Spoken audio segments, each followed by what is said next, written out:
Assalamualaikum warahmatullahi wabarakatuh. Kembali lagi di channel Nasihat Kehidupan Misteri. Pada video kali ini saya akan membahas tentang makhluk aneh penguasa Jawa akhirnya datang nagih janji. Tahun 2023 Indonesia harus waspada. Pasalnya ramalan Jayabaya mengungkap bahwa tahun 2023 adalah tahun datangnya Sabdo Palon nagih janji. Sabdo Palon nagih janji ini diyakini sebagai tanda akan terjadinya kekacauan atau bencana alam yang akan terjadi di berbagai daerah. Wong Cowo wis ilang cowone adalah ungkapan Jayabaya yang menyebut tanda-tanda Sabdo Palon datang, membomong masyarakat Jawa yang sudah kehilangan spiritualitasnya.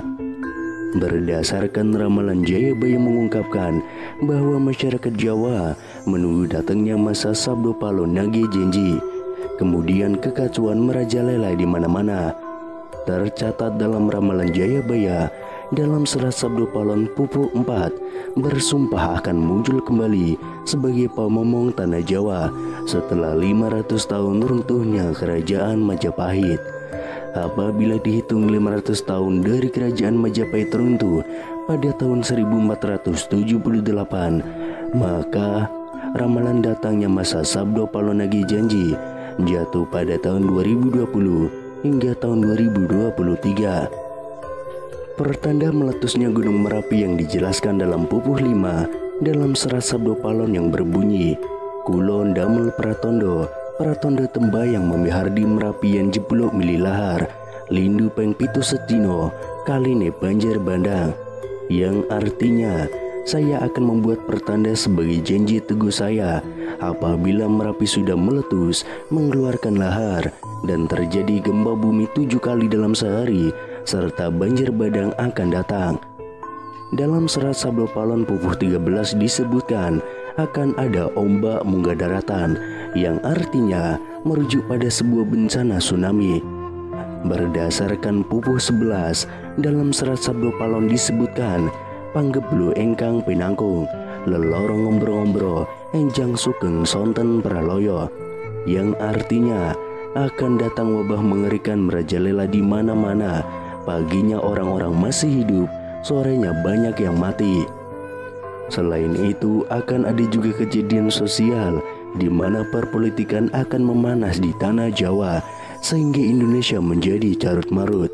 Hal tersebut lantaran adanya egosentrisme dan eksploitasi yang semakin parah. Disebutkan juga oleh Sabdo Palon bahwa moral masyarakat Jawa banyak yang rusak. Dalam ramalan Jangka Jayabaya bahwa masa Sabdo Palon nagih janji ini akan terus menimbulkan kejadian alam dan sosial yang bakal terjadi secara terus-menerus hingga tahun 2056 berdasarkan hitungan waktu yang sudah diperkirakan. Tidak hanya tentang wilayah Pulau Jawa yang disebutkan oleh Sabdo Palon dalam ramalan Jangka Jayabaya, tapi masa Sabdo Palon meliputi satu Nusantara atau Indonesia. Itu artinya dari Sabang sampai Merauke diramalkan sama-sama akan mengalami kejadian bencana alam dan sosial. Datangnya rentetan peristiwa tersebut akan terjadi secara beruntun atau silih berganti dan tidak menentu. Perlu diketahui, Sabdo Palon merupakan tokoh legendaris, pandito, penasihat kerajaan Majapahit, penguasa terakhir yang beragama Buddha dari kerajaan Majapahit di Pulau Jawa. Beberapa ramalan Jayabaya terbukti pada beberapa dekade terakhir. Namun sebagai masyarakat, kita tetap berdoa dan berikhtiar agar Indonesia selalu aman dan damai tanpa ada bencana di tahun 2023 nanti.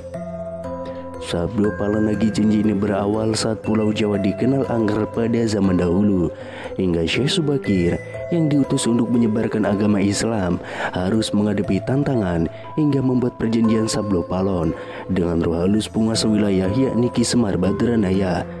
Perjanjian Sabdo Palon itu dibuat sebagai kesepakatan antara Syekh Subakir yang datang menyebarkan agama Islam ke Pulau Jawa yang terkenal angker dengan roh halus penguasa wilayah yakni Ki Semar Badranaya.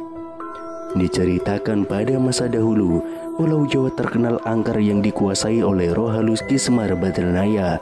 Kedatangan Syekh Subakir yang diutus oleh Sultan Turki, Sultan Muhammad I untuk syiar agama Islam. Setelah keduanya terlibat pertempuran dan sama-sama kuat, Syekh Subakir dan Ki Semar Badranaya akhirnya membuat kesepakatan melalui sebuah perjanjian yang disebut Sabdo Palon.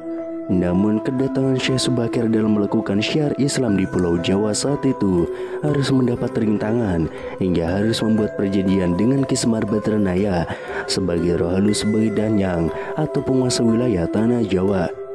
Syekh Subakir dikenal sebagai orang yang berhasil menubali Pulau Jawa yang terkenal angker dan wingit pada dahulu kala. Saat itu Sultan Turki, Sultan Muhammad I mendapatkan petunjuk untuk melakukan penyebaran Islam di Pulau Jawa, sebuah tempat di tanah Jawa yang dalam pengaruh magis begitu kuat. Mulai dari jin hingga setan menghuni setiap sudut tanah Jawa yang saat itu masih berbentuk hutan belantara. Diutuslah rombongan para alim ulama untuk mendatangi Pulau Jawa guna melakukan syiar Islam. Namun alangkah terkejutnya Sultan Muhammad I karena hampir seluruh rombongan tersebut tewas akibat perbuatan para lembut penduduk tanah Jawa yang tidak mau menerima ajaran Islam. Namun petunjuk harus dijalankan sehingga utusan berikutnya dikirim ke Pulau Jawa yang angker itu. Sosok utusan itu terkenal alim, ahli ruqyah, memiliki kemampuan untuk berinteraksi dengan dunia gaib. Bahkan sosok ini memiliki keahlian dalam membabat tanah yang angker. Dialah Syekh Subakir yang memiliki nama asli Syekh Tambu Ali bin Syekh Bakir, berasal dari tanah Persia atau yang sekarang lebih dikenal dengan negara Iran, yang langsung berlayar ke Pulau Jawa atas perintah Sultan Muhammad I. Sesampainya di Pulau Jawa, Syekh Subakir langsung menuju ke Gunung Tidar yang diyakini sebagai titik pusat dari tanah Jawa. Di puncak gunung ini, Syekh Subakir memasang tubal berupa batu hitam yang sudah diraja. Batu tersebut dikenal dengan nama Aji Kala Cakra untuk menetralisir daya magis negatif dari bangsa jin. Selama 3 hari 3 malam, batu tersebut mengeluarkan hawa yang sangat panas hingga para lelembut terpaksa menyingkir ke Laut Selatan Jawa. Kejadian itu kemudian sampai musik ketenangan Ki Semar Badranaya, sang danyang tanah Jawa yang selama ribuan tahun khusyuk bertapa. Pertempuran pun akhirnya tidak terhindarkan antara Syekh Subakir dan Ki Semar Badranaya selama 40 hari 40 malam. Namun selama pertempuran itu keduanya sama-sama kuat, sampai akhirnya Ki Semar Badranaya menawarkan perundingan kepada Syekh Subakir, yang mana menghasilkan sebuah kesepakatan perjanjian yang terkenal dengan sebutan Perjanjian Sabdo Palon.